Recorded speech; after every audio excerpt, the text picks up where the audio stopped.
All right, so last topic for Saturday here. All day I've been hearing reports about backstage altercations between Big Time Bex and Charlotte Flair over the disrespectful exchange of belts on Friday Night SmackDown.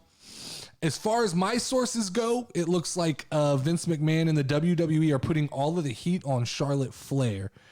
My question I'm asking is shit like this, is it good for business? Yeah. I think so, right? Because we all saw the disrespectful exchange between Charlotte Flair and Becky Lynch. And I think at this point, Charlotte Flair feels disrespected. I think she's starting to hear people like me say, we don't care about you. Yeah. We don't think you're that good.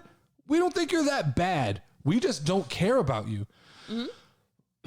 Say what you want about Becky Lynch, but she makes me feel some kind of way. She makes me laugh. She makes me cringe. She does a couple things I'm just like, okay. But she makes me feel some kind of way. But we saw the disrespect that was on display by two women that we've been told for the last 10 years are extremely good friends. We've been fed this bullshit for the last 10 years that Bayley, Sasha Banks, Charlotte Flair, and who is the other one? Bayley, Sasha Banks, Charlotte Flair, and Becky Lynch. They're the four horsewomen. Oh, they came up through NXT together. They didn't start, but they were strong empowerment of the women's revolution along with the Bella Twins and Stephanie McMahon. Yeah. But we were supposed to believe these four loved each other. They're inseparable. Then we see them get in this ring and we see disrespect. And that's real disrespect. Charlotte threw that belt on the fucking floor. Now, can we take a sidebar? Yes. Why the fuck do the women's belts have Velcro on them? I don't know. We were looking at that. I'm assuming just because it's hard to like buckle them and unbuckle them. So but it fucking cheapens the shit out of the title. I heard when she took it off, it went. I was like, it's like the one from Walmart. It is like the one. It's like the toy from Walmart. That's what it reminds me of. I don't fucking get it. But back to the disrespect. She threw the belt on the floor. Obviously, the first shot fired. Becky Lynch then retaliated by throwing the belt at Charlotte Flair. Sonya Deville did her best to try and hold that fucking segment together, but I think it was obvious these two women do not like each other. I was wondering why she wasn't talking on the mic. She was talking. There looked like there was real heat, right? And then it looks like they sent Sasha Banks out there to try and cool it down. Yeah. And it looked like Becky was just like, I want nothing to fucking do with this. Yeah. She just goes, hey, you two fucking figure this out. I'll see one of you at fucking Survivor Series. That's crazy. And so the story is that when Becky got back to the back, there was another exchange of a heated fucking exchange argument in the back where they almost came to fucking blows. They were going at each other's throat here. Where were the cameras? Exactly, right? And then so apparently Becky Lynch then had a dark match, which is a match that's following the televised show. Uh-huh. She goes out and sends the crowd home happy. Yeah. She goes to do that match. Charlotte Flair asked for permission without talking to Vince McMahon. This is just according to sources. Yeah. She leaves early so that there won't be another altercation when Becky Lynch comes to the back, which would lead me to believe that maybe cooler heads prevailed. They realize they can't be at each other's throats all the time, but it looks like there's real fucking heat between the two. Yeah. And it's starting to look like to me Charlotte Flair doesn't play well with others anymore. That she's kind of an entitled fucking superstar now.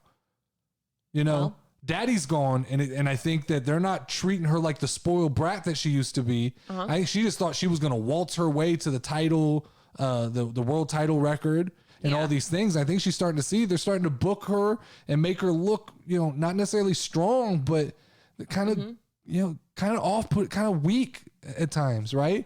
Kind of like when she's not doing the whole like promo where she pauses and doesn't say anything and tries to get the crowd to react. I don't know. We saw the Nia Jax shit, remember? Yes. We saw her get into a shoot. She looked like pissed. She got into a shoot with Nia Jax, and now it looks like she's starting the same shit with Becky Lynch.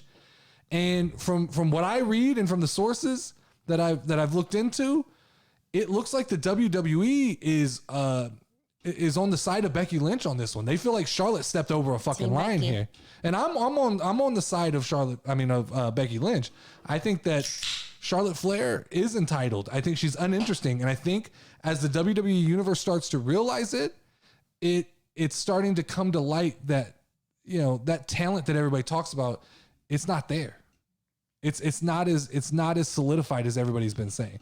But one last thing before we kind of go off air for the night is this title swap thing that they've done now that I've been told has been done before. Mm-hmm. It's the stupidest thing to do.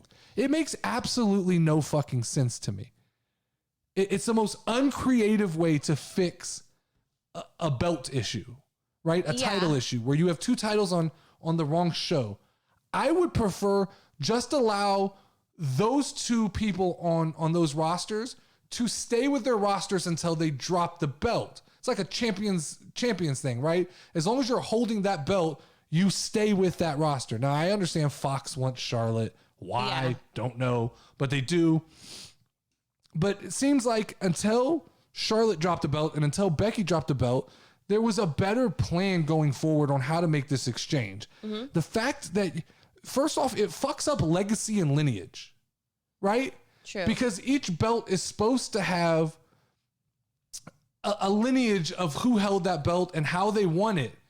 And then all of a sudden, these belts get flipped. And so how does the counter continue? True. And then it doesn't really matter how you won it at all. And how does that look in the record books? It just goes that you were flipped over to that belt. And if let's say you held the SmackDown title for 100 days, does that reign now continue into the Raw title? I don't know. Or do you start back over at 0 as the Raw title? Does this count as a new title reign? So if Charlotte Flair's at 15, is she now a 16-time champion, having not won the belt again? All of these things are weird questions that I feel like I thought they were building to something, right? Even Corey Graves on Crown Jewel was like, we have a title issue here. And then you go, we're going to solve it by just handing them to each other. I don't think they thought it through. Well, honestly. I think they thought it through because they've done it before. I just don't like it. I think it's lazy. I think it was the laziest, most uncreative way to swap two belts. Yeah. That's the way I feel. Yeah.